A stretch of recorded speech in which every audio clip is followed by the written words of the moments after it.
good Sunday morning, Raider Nation? Welcome back to the Silver and Black today here on CBS Sports Radio, where Scott always forgets to turn on his mic. In our new, larger studios, you can see, again, we're streaming live on video as well, so you can check us out on YouTube, Facebook, Periscope, wherever you prefer. Yes, wherever you prefer. But we got lots to talk about today, including today's game between the Raiders and the Titans. A big one, obviously, must win, as they all are at this point, basically. So we'll have to check that out. We'll also talk a lot about other subjects related to the Raiders, Derek Carr, but just a quick rundown on what we have coming up for you, so you can keep track, so you know when things are coming. This hour, we'll talk to Evan Groat of Silver and Black Pride. We're going to talk to him about the final 4 games of the season and what the Raiders are going to need to do to not only kind of finish the season strong, but even stay in playoff contention, which to me is a long shot at this point. But we'll talk to him about that. We'll talk to him about Derek Carr, as well as how Raider fans should feel about 2019. Then we will go out on the attorney Michael Troiano newsmaker line and talk to Vice Sports correspondent David Hiriart. David did a great story. You've seen the video. I think it's made the rounds quite a bit, actually, for folks out there about Latinos and the Raiders and kind of the affinity Latinos have for the Raiders, the team, the brand, you name it. And so we are going to talk to him about that as well. If you haven't watched that video, it's a good one to watch, and we'll talk to you about that one so you can see what's happening there. All right, so it'll be fun. Then we are going to banter amongst ourselves around some of the arguments we have around the current Raiders players, what's going on, and so on. So we'll do that too. Then also, we will, in the second hour, be joined by 2-time Tennessee Sports Writer of the Year, Teresa Walker. Teresa is with AP and covers the Titans. She's going to break down how the Titans' resurgence this year has happened under Ryan Tannehill. Is it all because of him? What was the deal? Was Marcus Mariota that much of a stumbling block for them that they couldn't get off the schneid, so to speak? So we'll talk to Teresa as well, and then we'll get into Chaz keys today's game. We'll talk Kelly's Corner, and then we'll give you our picks towards the end of the show so that you can go out and make some money if that is what you'd like to do. All right, that means it's time to bring in my peeps, my guys here, and that, of course, starting with the one, the only Kelly Kriner. Kelly, good morning. Good morning, gentlemen. How are we doing this morning? I don't know how you doing. I'm good. You sure? I'm here. It looks good. You're there. You're doing fine. Here. You're doing good. I'm ready to go. Okay, that's all that matters. Yeah. You're a gamer. You're always a gamer. Yeah. And then, of course, Chaz Osborne. Yeah, morning. Big game. How you doing, Matt? I haven't talked to you since Tuesday. Biggest game of the day. I'm ready to get it home. We had a lot of folks. Tuesday's show, Silver and Black Tonight, of course, was fun this week. Chaz and I got a little heated. Yeah. It was. Well, I didn't realize that Derek Carr conversation was just bigger than the impeachment talks these days. Oh my Everybody's gosh, just I don't know fired about that. about it. But it was good. I mean, we had good conversation. We say heated. We weren't heated at each other. We were heated about the subject, which I thought was pretty cool. So that was fun. And if you don't listen to the Tuesday night show, make sure you do. Again, that is Silver and Black Tonight, 6 to 7 p.m. most hours. This week, Chaz, we go 4:30 to 5:30. Wow! Due to an early basketball, so you can listen to us on your drive home, which is kind of cool. Perfect, right? Yeah. You could listen to us before on your drive home, but if you're an early, a lot of people in Las Vegas get out of work about 4:30 for some reason. I don't know. It feels like rush hour traffic goes from about 2 till 8 o'clock at night. It does. So we're going to we'll be on there as well. We don't have traffic out here though. It's not. Yeah, no, not compared to others. When people complain I moved about here from traffic, LA, and I thought, hey, LA is the worst. It takes you an hour just to go like 3 miles. Now here, just trying to drive past that strip every time. Doesn't matter what time of the day it is. It's packed over there. It is. And a reminder, we are streaming video. You can check us out on our YouTube channel. If you go over there, subscribe. But don't just subscribe. Hit notifications. That's what really matters because that's how you find out that we're on. Also up on Periscope for both the radio station here, Sports Radio 1140, and on our Silver Black Today handle as well. So you can come in the studio, our bigger studio, guys. We moved in. We moved next door. So I guess we're doing something right because they're giving us some elbow room. Moving up, like George and Wheezy. And I think they might have been worried because for Kelly, I think Chaz was getting a little fresh, right, Kelly? The more space between us, I'm a bigger fan of this. I think it was an HR issue, probably. Yeah. So we're in the studio here at CBS Sports Radio 1140, and we are enjoying the room. All right, guys. So news this morning. Of course, we heard all week about Josh Jacobs. First of all, last week we found out, not a surprise, that he had actually hurt his shoulder significantly, but he's been playing through it. It tells you the kind of kid he is, the kind of player he is, that he's been able to continue to do what he's done despite the injury. So every week he's been listed as questionable, and then about Friday they list him to healthy or probable. Today they're telling us it's a game time decision. And here's my question to you guys: if Josh Jacobs isn't in the game, do they have a shot today? No. Nope. Yeah, he's the offense right now, and everything's going through him, right, which is kind of what it should do. But yeah, without him out there, Tennessee runs away with this. Well, I think. You talk about the balance. You got to have good balance. If you don't have a good running game, it's key in this league. And then we're going to see Derek Henry today. He's pretty much the engine that makes that team go. So if you want a perfect example of good balance, this is the team we're playing. It's pretty much a mirror image team, I think, right? They had their troubles at the beginning of the season, and they've kind of righted the ship, and now the Raiders are kind of going the other way. So it's really going to be interesting to see which team kind of brings it today. And so if one team's going the other way, is that still a mirror image, Jazz? Well, it's the same exact thing. It's just flipped over. So I don't know if you've ever been on the other side of the mirror. It's not pretty. Oh boy! All right. Well, so guys, that's what injury. Of course, the Raiders significant. And that's the one thing that we don't talk a lot about, or at least people don't talk about with how the Raiders are. I mean, at 6-6, I think they've had a good season for where they at. Again, I bet the under at 6.5 games. They're right there. I'm probably going to lose that bet. Maybe we'll talk about that a little bit later because I said to you on Tuesday night, Chaz, that I think they're going to win one more game. Right. So I still lose my bet. But I got 3 more. You got 3 more. And Kelly's right in the middle. I bet you Kelly's going to say none. No, I mean I think they have a chance to win all 4 of these. They have a chance to lose all 4 of these. The way this team's going. That's a good way to put it. Nothing will surprise me these last 4 games. I wish I would have been on the show on Tuesday when you guys were discussing that, because if you really look into it, like the Vegas number was 6.5, but that was also with Andrew Luck being a Colt. It was also not expecting the Bears to have a backup in London. Right. It's like, so there's been several things that have kind of fallen in the favor of the Raiders to get to those 6 wins. So you kind of wonder, like, yeah, they're 2 games better than they were last year, but are they? Or is it just the schedule falling their way? And they factored in Marcus Mariota was supposed to be playing today, and now we got to face Ryan Tannehill. I'm looking at the injury report now. It says Trent Brown out, Renfro obviously out, Kyle Wilbur. Josh Jacobs questionable, Markel Lee questionable.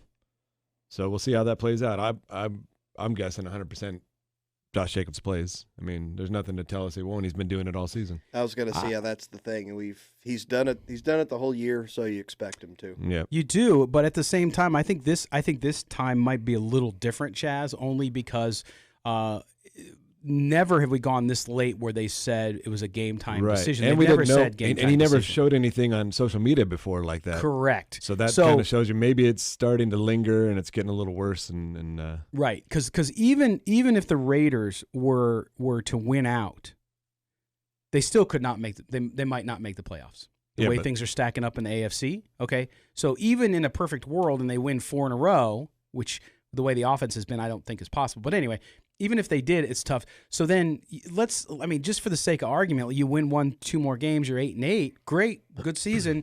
Do you wanna put that much load on your run, the key to your offense, as Kelly said, and risk him getting even more injured? Yeah, no, I agree. We, the wear and tear is starting to build up on everybody, and he's obviously the future of the team. So do you sit him now? And I got high aspirations for the team next year.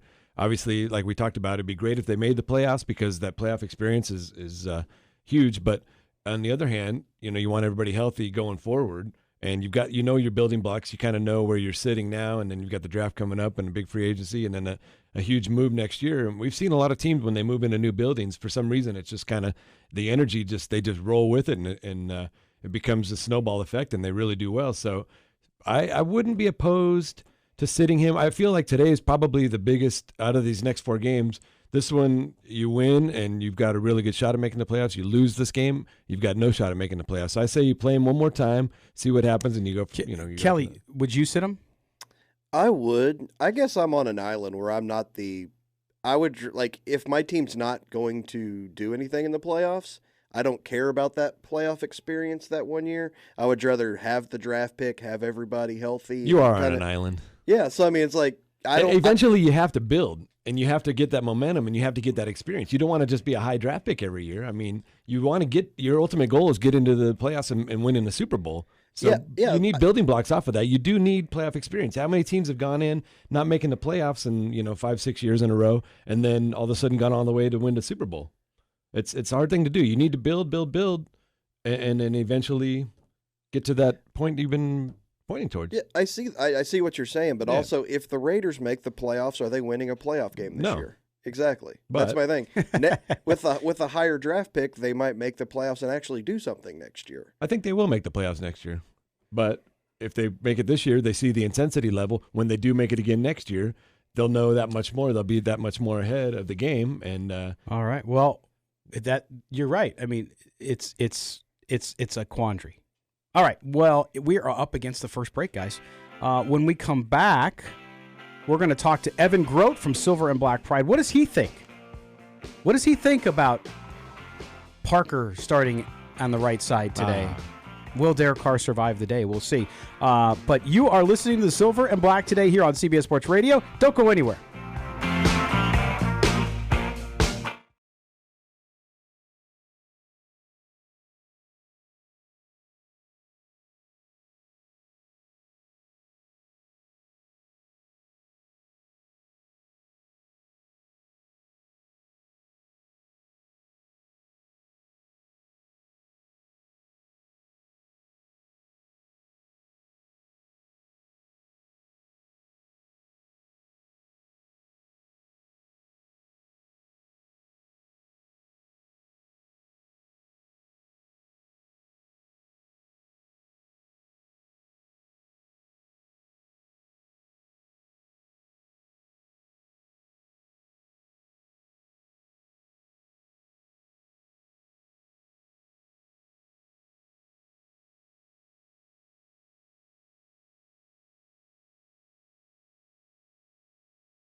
good friend Evan Groat.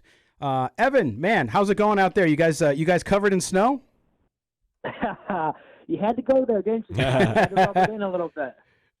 Yeah, it's we're actually expecting a bunch of snow here this week on Wednesday, so I got the snow blower all ready to go. Wow. That's good, man. Well, we continue to shovel sunshine, so we feel for you. But nonetheless, let's talk Raider football, man. Okay, so we look at 2019. You know, we're coming up on these last 4 games, I should say, last 2 at home in Oakland ever. You know, this season, we were talking before the break that, look, Vegas had the Raiders at 6.5 wins. I actually bet the under because I thought they were going to go 6-10. And now here they are at 6-6, 4 to go. How should Raider fans feel overall? There's been ups and there's been downs. I said it all along, 2 steps forward, 1 step back, or 1 step forward, 2 steps back. How should Raider fans overall feel in your view?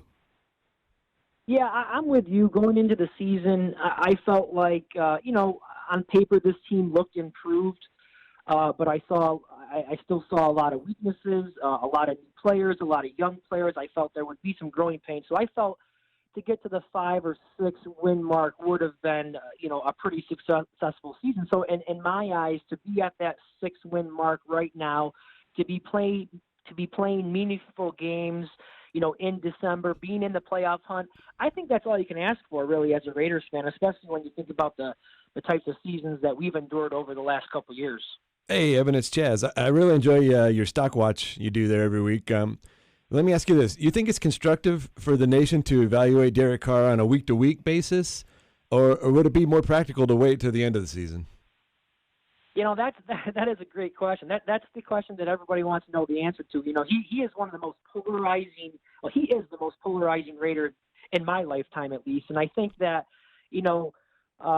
he does sometimes unfairly get criticized for things that maybe aren't always his fault. But I think overall, when you're evaluating Carr, you want to look at the big picture. Mm-hmm. I think you want to wait till the season's over, because let's think about it. If he can somehow string together 4 great games here, the Raiders get into the playoffs, the narrative totally gets changed. So to me, you have to evaluate on the big picture, and I know a lot of people want to continue to evaluate him weekly, but I just think sometimes that's a little bit unfair. Yep. Again, we're talking to Evan Groat from Silver and Black Pride, also the Just Pod Baby podcast. Make sure you download it wherever you get your podcast.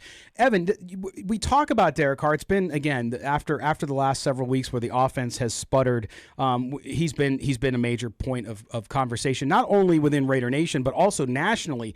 And you talked about maybe him being the most polarizing Raider in your lifetime. What is it about Derek Carr that makes him so polarizing? I mean, it's like listening to the American political landscape but on the Raider Nation level when you talk about Derek Carr, because you don't find a lot of people in the middle. You find people who think he's not going to make it and he's terrible and they should move on, and then you think people who think he walks on water, that he can't do anything wrong. What is it about him? I think it's the talent that we know that he has. I mean, we all remember what he did in that magical 2016 season, and we are just all waiting for him to show us that Derek Carr again. And it just hasn't been able to happen. I think the issue for Carr in his 6 years as a Raider has been the inconsistencies. And I think this season in particular has given us a very good snapshot of his career as a whole. We've seen him do some very good things this year. I think he's had some really good moments, like during the 3-game win streak. He played very well. During that 3-game win streak, he averaged 266 yards passing a game, 4 touchdowns to just 1 interception. I mean, we saw him engineering fourth quarter comebacks. That's everything you want to see from your franchise quarterback. But then, on the other hand, we've seen, the last 2 weeks where the team was outscored 74-12. He averaged only 174 yards passing, 1 touchdown to 3 interceptions, 2 of which I don't need to remind you guys were returned for a pick six. So again, to me, the issues with Carr has always gone back to the inconsistencies, and again, we just want to see that 2016 version of Derek Carr. Hey, Evan, it's Kelly. We've seen that the Raiders are bringing, DeShone Kizer's now the number 2. Is this a move to try to maybe get Derek Carr, push him a little bit? Or is it what I think, that they're just showing Derek Carr, we have nobody else, so don't worry about your job, just go out and play football? I don't necessarily think it's that move was made as any indication or anything against Derek Carr. I listened to Gruden's press conference this year. I think it was as simple as they do want to evaluate Kaiser a little bit more. Gruden said that the season is getting down to the end here, and he wants to see him getting some more reps in practice. I think that he's kind of seen enough from Glennon. He knows what you're going to get from Glennon. So I think they're beginning to just, evaluation mode with Kaiser. Yeah, that's interesting. And it's hard to know, right? I mean, you'd like to think that, they're just doing it from a perspective of, hey, let's light a fire. And Kelly, you're right. I mean, it doesn't matter whether or not Kaiser is an actual threat to his job. Just by making the move, in my view, perhaps it just makes Carr pay attention a little more and do that. Now, the one thing, Evan, that's very difficult for Raiders fans that I've come to know since I've been covering the team, and that is patience is not something that they're big into right now, because it's been a good 20 years since this team has been consistently good. But you see so many things going in the right direction here. You talk about that rookie class. Overall, that rookie class, especially Josh Jacobs and Max Crosby, Trayvon Mullen looks pretty good, and of course Jonathan Abram got hurt, and Clelin Ferrell's a work in progress. But there's so many things to be excited about. But it seems as though Raider fans still want to win now when they look at it. But at the same time, don't you have to have a little patience, because they're building towards a championship team over time, not just for a one-shot pony? Yeah, that's something I have to remind myself of, is that this is a young team, and you have to remember where this team was just last year, where they were selling off the cornerstone of the franchise in Khalil Mack, and trading Amari Cooper away. And so this team is still rebuilding. So again, to be in the hunt for the playoffs, to be playing meaningful games right now in late November and early December with this young team who has really gone through a lot of injuries and just players coming and going and in and out and signing players off the couch, you really got to give Gruden credit and Mayock credit for kind of piecing this thing together each week. And, remain patient. This thing is moving in the right direction, but they're still far from a finished product. But the future looks bright. No, yeah, I agree with that. Again, Evan Groat from Silver and Black Pride and the Just Pod Baby podcast joins us. And Evan, so before I let you go, by the way, follow Evan on Twitter. It's eGroat, Groat 5, the number 5. So make sure you follow him. And also you can check out his work on silverandblackpride.com and also the Just Pod Baby podcast. Evan, okay, so we're looking at today. I've said over these last 4 games that I felt that the Raiders, to me, definitely will win 1. Chaz says 3, and Kelly, I think, found the fiddle in the middle, which is probably the most accurate, which is they could win all of them or they could win none of them. What's your view on that, and what do you think about today's game against the Tennessee Titans? Well, if you're asking me what I think they need to do, I think they have to win out. Well, I think they got. What will they do, though, is the question. What will they do? I'm going to try to be more on the optimistic side. I think these are 4 games that they can win. Now, will they win them? Probably not, just because that's how the NFL works. In order to make the playoffs, I think they got to get to 10 wins.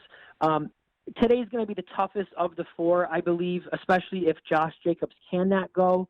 That's a huge loss to the offense, not to mention Trent Brown being down this week. So I do think this week is going to be the most difficult of the 4 remaining games. I do think, though, the Titans defense, if you look at the numbers, their pass defense is ranked 27th in the league. They give up 260 yards passing per game. So I think this is a game where hopefully that passing attack for the Raiders can get back on track. And they're playing at home in front of the home crowd. There's only 2 home games left, so I'm hoping the team comes out inspired, wanting to send the Oakland fans off in style. But if you were, asking me right now, how many of the next 4 games do I think they'll win? I think they could win, probably will win 3 out of the next 4. And if they do lose one, it'll probably be today.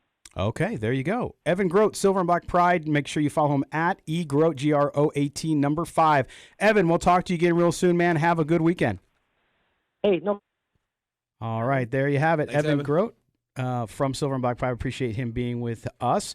We're going to take a break here. When we come back, we're going to be joined by David Hiriart. We're going to talk about Latinos and their affinity for your Raiders. You're listening to Las Vegas' only All Raiders talk show, Silver and Black Today. We'll be back right after this. A new coach. We knocked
The only way to take Silver and Black Today with you is with a radio.com app. Download it today and search CBS Sports Radio 1140 in Las Vegas and listen to us anytime, anywhere. Oh, yeah, we're bringing it. We're Kelly and Chaz are laughing because I keep forgetting to. In this bigger studio, my microphone on switch is a further away. It's out of my. I don't have like Patrick Ewing's wingspan, so it's like I can't hit the. Whatever you the have button. to tell yourself, buddy. Whatever you have to tell Patrick yourself. Ewing. Hi, tough audience. Oh, hey, I get no respect at all. Okay, we are now going to switch topics a little bit. And I'm fascinated by this because I've actually thought about it many, many times. And then I'm going through the web earlier in the week, and I see this video from Vice Sports. Yeah. From a gentleman by the name of David Hiriart. David works with Vice Sports, and they were doing a series called Americano about football and Latinos and sports and all this stuff. The first video I saw, and if you're watching the video stream on Facebook, YouTube, or Periscope, I'm going to show you some of the video here now. The video was about the Raiders, and not only kind of the Silver and Black Nation, Raider Nation, but also the importance for Latinos and the Raiders and the kind of that relationship that they have. And so David was there. He talked to MJ Acosta, who, of course, we've had on the show here several times, and talked about Tom Flores and Jim Plunkett. But it was just fascinating. So I wanted to bring David on to talk about it, because it's such a cool subject to talk about, especially when it comes to Raiders, who, of course, moving here to Las Vegas, where we have a big Latino population. And so we go out on the attorney Michael Troiano Newsline. We bring in Vice Sports David Hiriart. David, thanks for joining us here on the Silver and Black today. Hey guys, thanks for having me. All right, so let's jump right in. I look at your series, your Americano series, and you're talking, and you're in Oakland. First of all, when you look at this series, talk a little bit first about the Americano series and what you're doing to kind of highlight Latino culture here in the United States. Definitely. So this idea kind of came about. It's a collaboration between Vice and the NFL Films. And what we kind of wanted to do was show the sport in a little bit of a different light.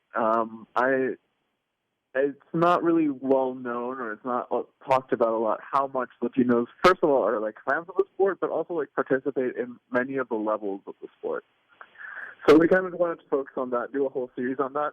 And obviously, like, the first step was going to be, we kind of like knew from the get-go that it was going to be the Raiders, right? Like, there's just like so much there, and it's just, yeah, you think of the Raiders, you think of like Chicano culture, you think of like just like the close associate, Tom Flores, Jim Plunkett. Like, there's a bunch of stuff there that kind of like overlaps with the Latino community, so that we thought that would be the best place to start. Yeah, no doubt about it. And let's talk first about, I think we'll start I want to ask you one question in general, because you brought it up and I think it's significant, and that is the Latino following amongst the NFL. Now, of course, the Raiders, because of California and its Latino population, and of course the Western United States, and then of course LA and how significant that was for Latinos getting behind the Raiders and when they moved to Los Angeles. But overall, the NFL, what does the NFL landscape look like when it comes to Latino fans? So, first of all, like, for example, one of the largest markets for football outside of the NFL, for the NFL outside of the U.S., is Mexico. Mm-hmm. It's actually like an odd bunch of countries. It's like Mexico, and then it's England, Germany, and then Canada, I believe. But, for example, in Mexico alone, there's 17 million football fans, which is like the population of Canada. Wow. So it's I think it's from there. Hard numbers I don't have on the top of my head of like how many Hispanic followers there are in the U.S. But, for example, I do know the fact that, like, out of every 10 Raiders fans, 3 of them claim Hispanic heritage. Yeah, I remember you said that in the video. 1 in 3 Raiders fans is Latino. Right. Yeah, exactly. So you can kind of see that there's like a really like strong bond. There's a really strong relationship between the Raiders and the Latino fan base. And in general, like, a lot of the comments that we've received since we've published that first video is like, oh, you should, like, and like things that kind of like sound a little bit out of left field, at least for like someone who's like a casual fan like myself. It's like, oh, you should come to Minnesota and see like the Latino Vikings and or like the Latino Buffalo Bills. And I was like, oh, I didn't know that, that was a thing. Well, no, and that's the point. I mean, again, we're talking to David Hiriart from Vice Sports about his Americano series, and particularly his video about the Raiders and their link to Latinos, the Latino fan base overall. And David, when I looked and I watched your story too, one of the things that struck me was the affinity. Now, of course, some of it's geographical. You talked about people from Minnesota, Buffalo, Kansas City, wherever they're from, and being Latino American football fans. But what is it about the Raiders, specifically the brand, the culture, that you found? What is it that attracts Latinos so much to the Silver and Black? I think, first of all, it was, as you mentioned earlier, like the move to LA and winning the Super Bowl in LA with Tom Flores. Like, I think like that's an affinity, and I think like that's a tradition that continues, right? I met with like intergenerational fans, like father and son, or like grandfather, father and son, group of fans, and they kind of just like, first of all, it started like a tradition, and secondly, you talk to the kids, and the kids like see they see the last names, they see the Hernandezes, and they just like feel related to the team. Right. And they, and so it's that. It's like or like the fact that I was talking to one fan, and it's like, yeah, it was in LA. Like, we didn't really have a football team, and then suddenly the Raiders come, and then they win, and they have all these things, and it's just like that's when the bond is sealed, Mm-hmm. So I think it's somewhere around this. I think it's like a personal experience for a lot, and then that just kind of like gestates and becomes something that roots into a tradition. Hey, David, it's Chaz. I love the Vice. I love all the Vice programming. Talk about that marriage. How did that come together for you and doing this series on Vice? Well, the thing was, the interest was to do like more of a human story and more of like kind of like what we do, right? We're more interested, not so much in like the hard stats like you guys might be.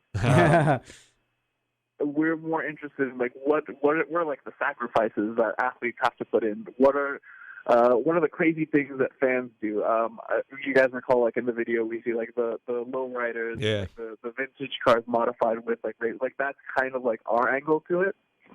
See like what it means to the culture and what it means to like humans and like the human story of it. So I think that was kind of like the approach that we had with the NFL. We're like, hey, we're not going to do your typical like, I don't know, like a 30-by-30, or we're not going to do like a review of stats and talk about this. We're not going to have like these roundtable sports center discussions, but we'll tell the story of like the struggle, or we'll tell the story of like the dedication, and I think that's kind of our side of it. No, and that's great. And again, talking to David Hiriart from Vice Sports, and that's great, David, because you're right. You can get your kind of your regular sports stuff. There's a lot of it. There's massive amounts now with how media has gone, the democratization of media, and how everybody can set up and just do what they want. But a fantastic look at it. And I think the way you looked at it, one of the things that struck me in the few minutes we have left with you was being here in Las Vegas. Right, we've been doing a Raiders show here for 2 years before they've even moved here, right? And so we've seen the Oakland, and it is sad that they're leaving Oakland. And you met with a lot of fans in the Bay Area, a lot of them following them here too. But it's sad any time a team leaves. But in Las Vegas, we've found that people haven't given Las Vegas a fair shake when it comes to the Raiders, saying, wow, now they're going to come there. It's all going to be visiting fans. But you came, you did due diligence. You talked to Raider fans here in Las Vegas, and you found that there is a great already built-in Raider fan base in Las Vegas, correct? Yeah. Shout out to Chanclas Cantina and all the people hang out there. Yeah, no, definitely. And the thing is that, like, I know that Las Vegas is a film city with film flavor, but I grew up in Southern California, and so when I was like walking around like in Las Vegas, like I really did feel like there is like an affinity, like there is like a I don't know, maybe it's like the sprawling suburb or like the desert feel, but there's like something there that made me feel like home. So I don't feel like it's that far removed from, like, Las Vegas is that far removed from like a Southern California. Yeah. No, you're right. And so many, I mean, listen, I grew up in San Diego, right? So there's a lot of Chaz is from San Diego, Kelly's from Indiana, but there's a lot of folks here from Southern California, and more are moving here actually, and it's crazy because we encounter folks who say they're moving here because the Raiders are coming here, and because it's, I mean, listen, when you look at California, as beautiful and as awesome as California, I loved growing up there. It's really expensive. You can come to Las Vegas. The cost of living is better. And now that the Raiders are coming, it's almost like people are finding a reason to do that, and mirror their love for the team with where they're going to live. Now, when you look at the Raiders too overall, and coming to Las Vegas and that Latino fan base here, is that younger generation too. You did great reports in your video there with talking about the generational, including talking to the young woman at the tailgate and talking about the different music. One of the things that we hear today that I think is divisive is that immigrants coming in our country and those folks who've come in are not wanting to be part of our culture, when in fact your story and the NFL and American football is a great example of folks coming from other places like Mexico, Central America, wherever they might be coming from, and they want to bring their own flavor, but they want to, and isn't football a way for them to do that and kind of become part of the American culture? Oh, definitely. There's and it's like, speaking of the movement, speaking of that, I was talking to a family in Stockton, and they're like, the guy was like a fan from before he came to the U.S., right? He was a Raiders fan since he was like living in Mexico. He kind of like moved to the Bay Area because he wanted to go to like a Raiders game, right? And so when I was like, hey, well, they're moving to Vegas, I still got to follow them. So like, dude, I've been following them since I was like living in another country. Like, you know, like a city change isn't going to be different. So I think definitely it is like a kind of like a gateway into American culture, but it's also like a way for these people to find a way to fit in, you know? Right. Like they put on the jersey, but they make the jersey their own, you know? Yeah, and that's what's great about what I've come to discover, because I grew up not liking the Raiders. I grew up in San Diego as a Charger fan as a kid, so I didn't like them, right? But what I've come to appreciate and really love about Raider Nation is that it's so accepting of everyone, and that's what makes it so nice, is that everybody comes together, and that's the one unifying point. And I thought, David, that just your story and what you've done with Vice has been so great about that, and really gave great insight to how that all works. And I want to thank you for joining us today, and continued best of luck there with the series, and we hope to hear from you again soon. Yep. Thank you, guys. Thank you for having me on. Yeah. Thanks, All David. right. David Hiriart there from Vice Sports. We appreciate that. And just a fascinating thing, guys. I mean, you look at the video. I invite you to go watch it. We'll link it again later. But that's all. Yeah, it was a good one. You got to spend some time there. All right. Well, we're up on a break. When we come back, we're going to talk a little bit more about the Raiders. What's the rest of the season like, folks? Can they win all four? Will they lose all four? Or will it be somewhere in between? You're listening to the Silver and Black today here on CBS Sports Radio 1140.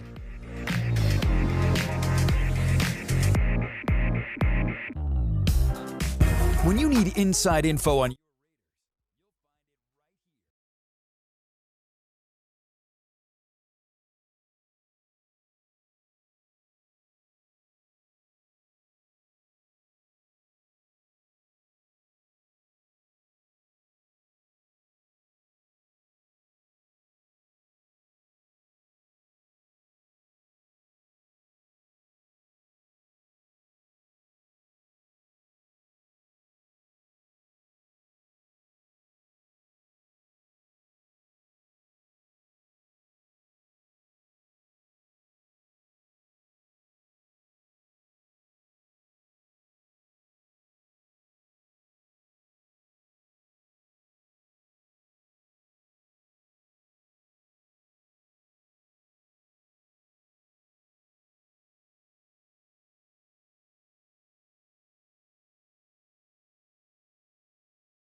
One Plus Tobacco consumers. Underage sale prohibited. The Wolfpack takes on BYU. NCAA basketball Tuesday at 5:30 on CBS Sports Radio 1140. This is Silver and Black Today, live on CBS Sports Radio 1140. Live booming in your eardrums, baby. That's right. Yeah. We're back. We're talking Raiders football. And by the way, that interview with David Hiriart from Vice Sports, I love that. It was awesome, exploring Latino culture affinity for the Raiders. David's great. I love all the flavors that make up Raider Nation. That's why it's so special, You're a flavors guy. Hey. No, but listen, the interview was awesome. And I got to tell you now, radio.com, you guys know a lot of you listen to us live on radio.com because you're either outside Las Vegas. We have a lot of listeners up in the Bay Area. We have listeners here in Las Vegas who might be on the go or at work. And so they listen to us on the radio.com app, which if you go on there and search CBS Sports Radio 1140, you can find all of our programming. Now, through the magic of technology, they have a new feature called Rewind. So for 24 hours now, after the show has started, you can rewind the show and listen to portions of it. It goes by time, everything. So it's awesome. It's like a DVR for your online audio. Yes. For Silver and Black today. We have we have a DVR function basically for the audio. So if you missed the interview, if you just joined us, you just hopped in the car, you just got out of the shower, you got back from the donut shop, and you missed the interview with David Hiriart, that's okay. Just rewind it right there in the app. Anyway, check it out. It's very, very cool. Okay. It's Scott. It's Scott. Yes. Hey, even for Tuesday, this works out for you because Tuesday, you're actually a little earlier. Yes. You're from 4:30 to 5:30, and most people listen to you live at 6 o'clock. They do. During the BYU game, they'll be able to rewind all the way back to 4:30 and listen to you at 6. Yeah. Turn And down by- the and by the volume, way- volume on the BYU game down. Turn the volume on our show up. And by the way, that was not the voice of God. It was. Well, he is God here at the radio station. That is Mark Bonilla, our executive producer. He makes everything go here. So, Mark, thank you for that. Yes, Silver and Black today will be on from 4:30 to 5:30 this Tonight. week due to basketball tonight. Thank you. I know Silver it's and Black today, tonight. but it will be tonight I know. because the sun sets. Scott, Yes. sets. And then next month we introduce Silver and Black tomorrow. No, just kidding. Silver and Black next week is the next one we're going to launch in 2020. next season. But yes, so 4:30 to 5:30, Silver and Black tonight, this week only. And like Mark said, if you don't get out of work till 5 o'clock or you got something else going on, that's okay. You're going to tune in, you're going to hear basketball, but you can rewind it and start the show to hear Chaz just as he walks in the studio and gets his pants on. Hey, Because he wears shorts all the time. Yeah. He changes into pants just for the show. All right. So make sure you do that. Just want to let you guys know and appreciate that and appreciate all the conversation happening. We got That's utterly ridiculous. Get it? Oh, okay. Dad joke. All right. Back to the Raiders football. Okay, guys. So let's jump in here with the few minutes we have left in this hour. Let's jump in and talk about the Raiders the rest of the way. Now, we always know it's the holiday season too. So Kelly's like Christmas all year round. He's jolly. Right? Yeah, he's always jolly. Have a holly jolly Christmas. Yeah. Okay. But guys, let's talk about this because I've said I could see the Raiders winning only one more game, and then Chaz said 3, and Kelly, you said it could be one or the other. It could be all 4 or none. Very specific. When you look at this team, you look at injuries, you look at how things have gone. There are trends. The last 3 games offensively, this team has been what Kelly would affectionately call trash. And so I until they turn that around, and we're going to talk about today's game later, but until they turn that around, I don't have a lot of confidence. It's not. I'm not saying that they're a bad team or that they're not headed in the right direction. I'm just saying the way things are gone, injuries with attrition and all that stuff. I can see them winning just one more game. Yeah. Yeah, you can almost, I hate to see them shutting it down, but if they lose today and Jacobs, it's like the Jacobs shoulder injury, everybody else, it's like, okay, what are we? Where are we going? Right. What are we going to do? You could kind of see, the end of the season coming. They might want to, shut him down, take some other guys that are kind of nicked up and be like, all right, this season, it's not a lost cause, but the season is over for all intents and purposes. Let's shut some people down. Yeah, and you have to be pragmatic. It goes back to what we talked with Evan. And yes, it's a week-to-week assessment of every player and every position. But you wait till the end of the season, to do a complete evaluation. And a lot of these guys, you already kind of know what you have. So maybe get some other guys in there, kind of see what you're working with, and see what the future brings for these other guys. Gets a few more reps and get some rest for these younger guys. That Jacobs is already over 1,000 yards. Waller's closing in on 1,000 yards. So Carr, it's always going to come back to that discussion, and Carr's going to have to bring him. He's 15th in the league in yards. He's 16th in touchdowns, and he's 13th in quarterback rating. And I think that's who Carr is, right? He's kind of a middle of the road, a little bit better than a game manager, but he's going to be a good piece of the puzzle going forward. Okay. Well, but Chaz, so you're talking about Derek Carr being an average quarterback, and Mo Moten, who we're going to have on Tuesday on Silver and Black tonight about his piece about Derek Carr, which if you haven't read, go to silverandblacktoday.com and read it, because it's the most even-handed, non-emotional, objective piece you'll read on Carr, where he's at and what it means to the Raiders.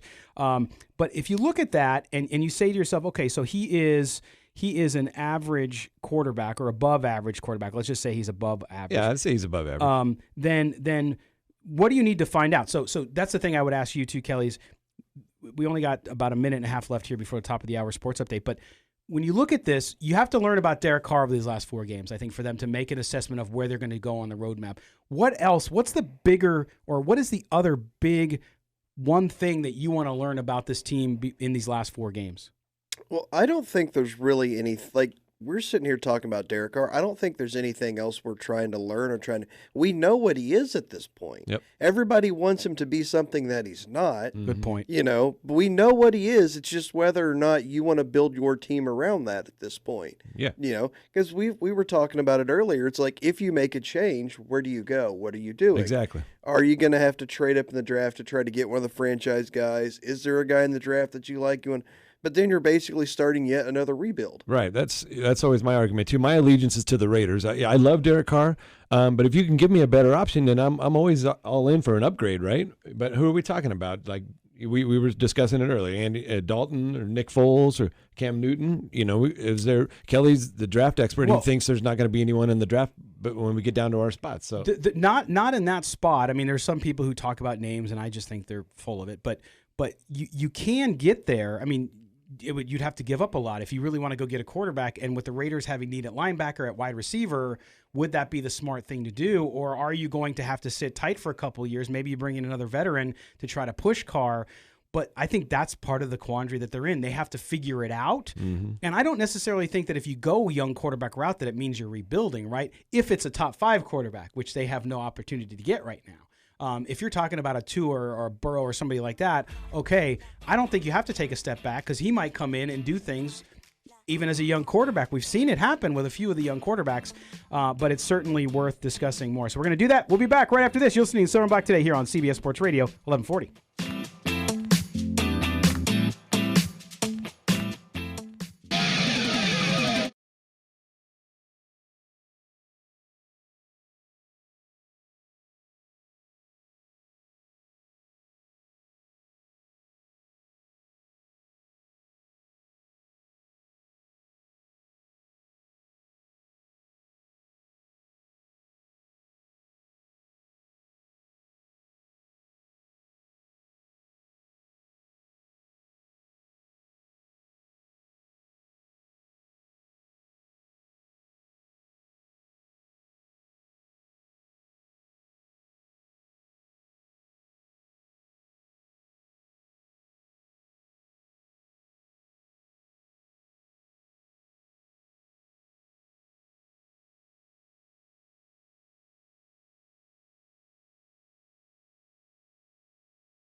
we've got your Raiders covered. Knock on wood if you're with me. It's Silver and Black Today on CBS Sports Radio 1140. And now, here's your host, Scott Gobranson. Oh, yes, hour number 2, and the microphone is on. You're getting pretty good at that. I try. I try in my advanced years to keep up with the young ones. Yep. All right, we are back. We are talking Raiders football. Again, last hour, thanks to Evan Groat of Silver and Black Pride and also David Hiriart from Vice Sports for joining us. Again, if you missed those interviews, that's okay. Radio.com app, use the rewind feature, and you can hear what we just talked about.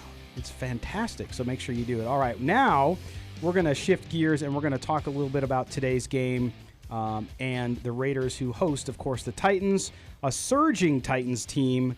Yeah. And I laugh because fans sometimes they pay attention to their own team so much that they forget to look at the opponent, and they maybe remember when the Titans were 2-4, and now they've won 5 and 1. Remember the Titans, and there you go. And Ryan Tannehill, what a story! And so we're really excited to go out on the attorney Michael Troiano newsmaker line and bring in a great writer, and that is Teresa Walker from AP, of course, 2-time Tennessee Sports Writer of the Year, and she joins us now live. Teresa, thanks for joining us here on the Silver and Black today. My pleasure. All right, let's jump in on this Titans team.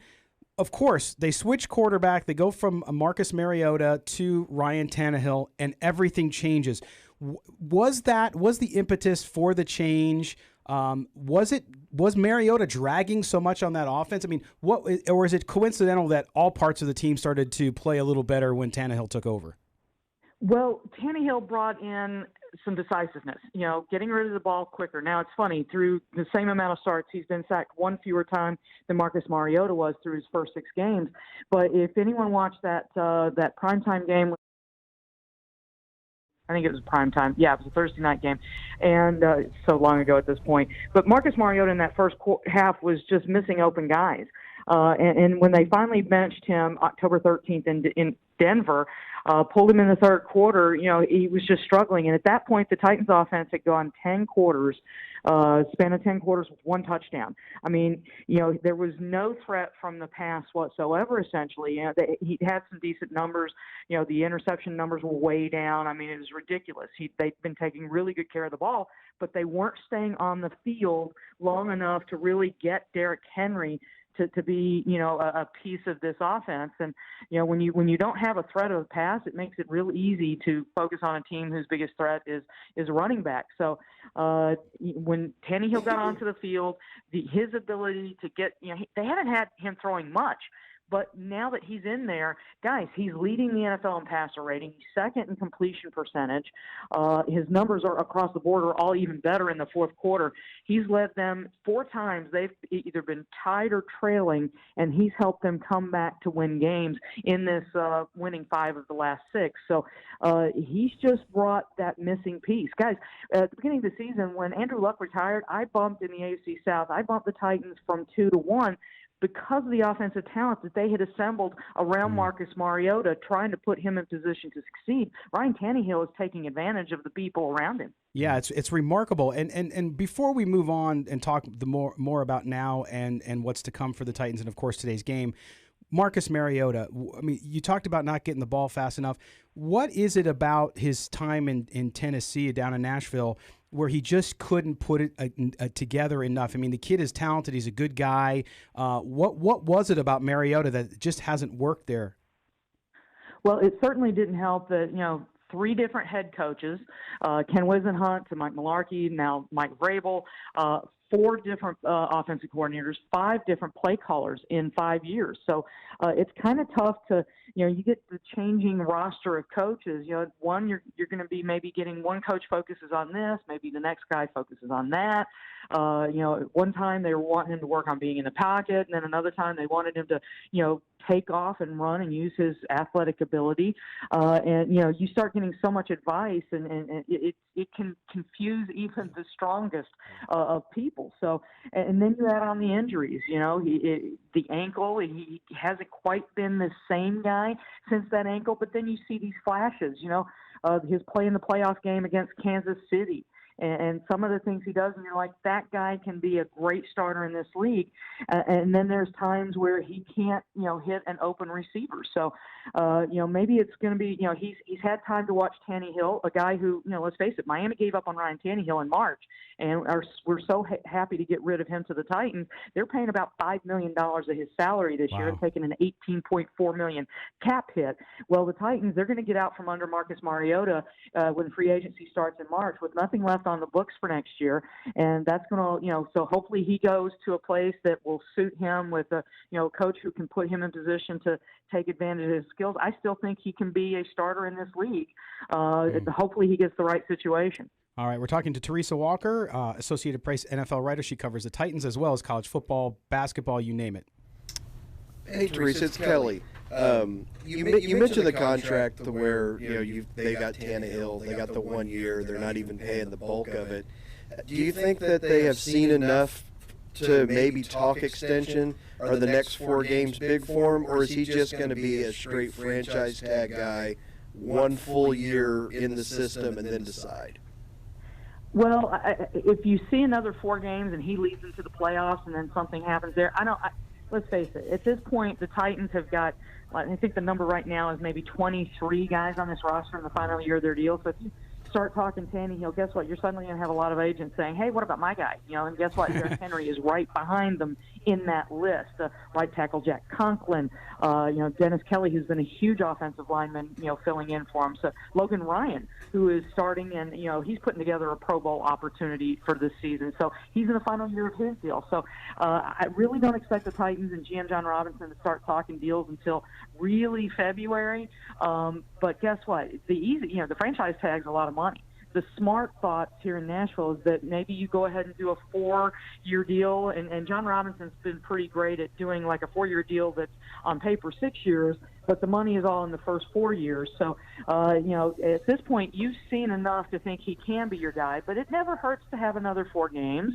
It's the NFL, and things happen in December, and let's face it, Ryan Tannehill is a guy that, if I'm not wrong here, his next playoff game will be his first. So he has a lot that he needs still to show the Titans. And because guess what?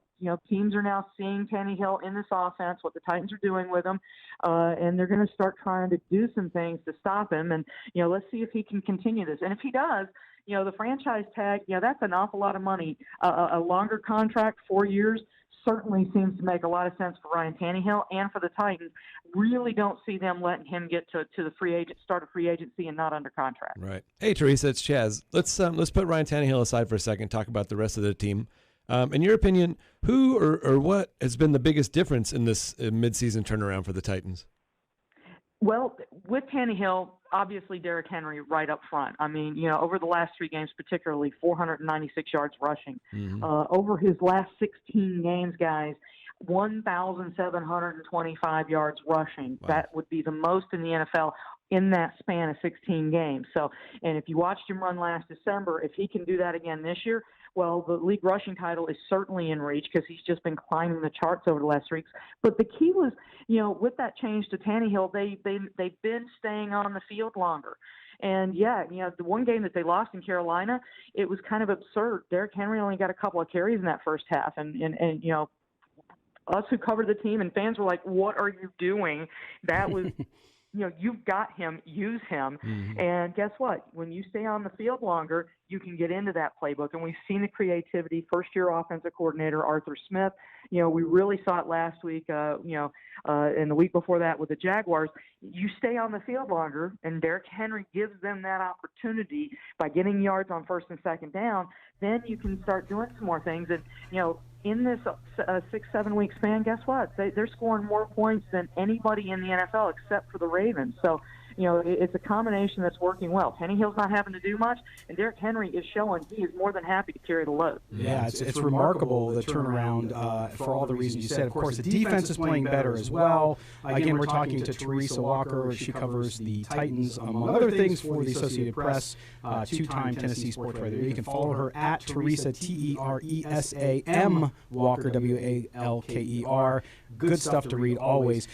Teresa, with the couple minutes we have left with you, Okay, they roll into Oakland today. This is a must-win. Obviously, we cover the Raiders full-time here. It's a must-win for the Raiders, but this Tennessee Titans team, even on the road, coming in hot. How do you see today's game going down? What are going to be the keys for the Titans if they're going to come out of Oakland with a win?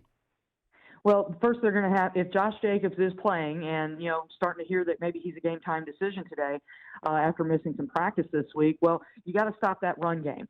Because let's face it, what the Raiders have been doing, John Gruden with that rookie, is really impressive considering some of their issues, at wide receivers. So, stop the run, and the Titans have been really good at that. I saw a stat, I think, for PFF earlier today that, they kind of, since 2016 or 17, they lead the league in, the fewest, big gashes in the run game. So, and they've been really good at that this year. So they shut down the Colts last week, third best rushing team in the NFL last week, shut them down, held them below 100. So shut that down, but get Derrick Henry running. And here's the thing, guys. This is a team, this is the game that in recent years that they would absolutely gack us up. It would be a Raiders win. We'll find out an awful lot about this Tennessee team today by how they handle business in Mike Vrabel's second year. They're a game back at Houston. They host the Texans next week. If they can keep their attention on the Raiders and take care of business as a road favorite, then that'll show us that they're starting to grow up a little bit. Yeah, it's going to be a tough game. I think it's going to be just a barn burner towards the end. We'll see what happens, but nonetheless, Teresa Walker from AP covers the Titans, the Grizzlies, you name it, college football. Teresa, we certainly appreciate you spending some of your Sunday with us and giving us that insight. My pleasure. Thank you, guys. All right. Teresa Walker from the AP covers the NFL. I mean, fantastic writer. If you don't, I mean, she covers a lot of different subjects. Make sure you check it out and follow her on Twitter at Teresa M. Walker as well. All right. Here we are. We're up on our next break. When we come back, we're going to talk about Chaz's keys to the game. We'll see if he's got them all nailed down and if you agree. You're listening to the Silver and Black today here on CBS Sports Radio 1140.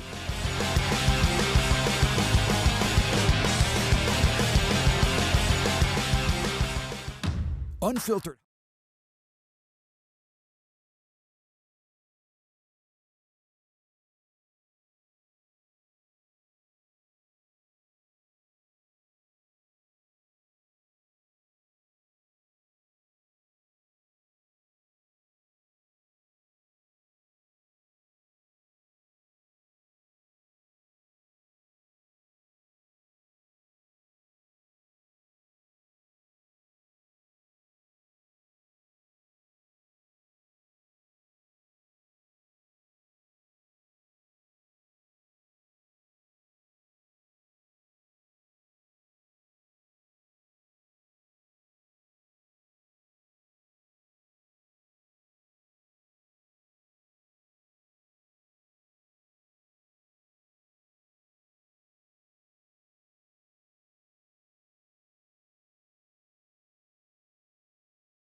Details. The Broncos take on the Texans. The NFL this morning at 10 on CBS Sports Radio 1140. Hey, this is Rodney Hudson. You're listening to Silver and Black today. There's Rodney Hudson. He's going to have a new guy to his right. Brandon Parker, of course, starting for Trent Brown, who's out due to an injury, which is not good news for the Raiders. They need all the help they can get. And when you have the biggest human on earth not on your offensive line, it's not exactly great news for them today, but we'll see how they handle it. You're listening to here, the Silver and Black today on CBS Sports Radio 1140. I'm Scott Branson, joined by Kelly Kriner and Chaz Osborne. We're going to get to Chaz's keys to the game here. Let's see if he didn't forget his keys. You don't forget your keys, do you, Chaz? You forgot your mic button there. Kelly forgot his car. All that crap you give me about not. Kelly. Oh no, I know where it's at. Yeah. I got my keys, but does Kelly's Kelly have his car? Kelly's a responsible older gentleman. Oh, he's 40. All right, he's a man. I'm a man. I sent that around on the birthday. That meme made the rounds. We had our caller, our serial caller, our man Wally on the phone, but he dropped off. So I don't know. Maybe he forgot to pay his cell bill or something. But he's a responsible guy. Anyway, we're gonna get to him if he can call back. And Wally, call back in, man. We're waiting for you.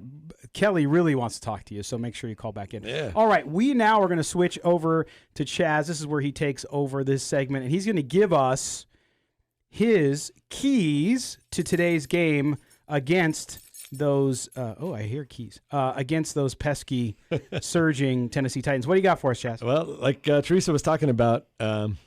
Derek Henry. I think Titans, in my opinion, Derek Henry's the motor that makes this Titan teams go. And Henry's kind of a one-dimensional back, but he does that one thing exceptionally well. And this will be a great opportunity for the Raiders' run defense to show why they've been ranked in the top all season. So if we can hold Derek Henry, under 90 yards rushing, don't let him have that, breakout, one of those big gainers that we've seen him have over the last few games.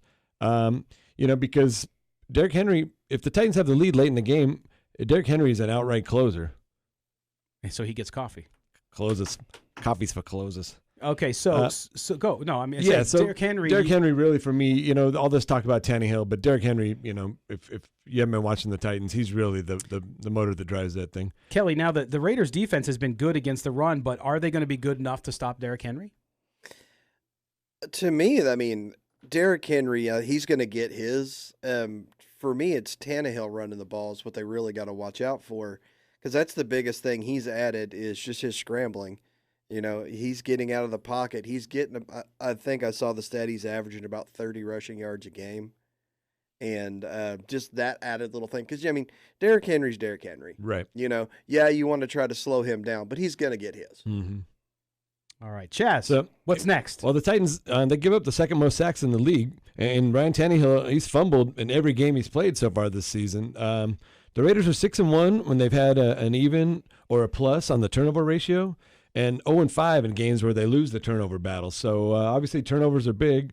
The Raiders absolutely need to win the turnover battle to win this game.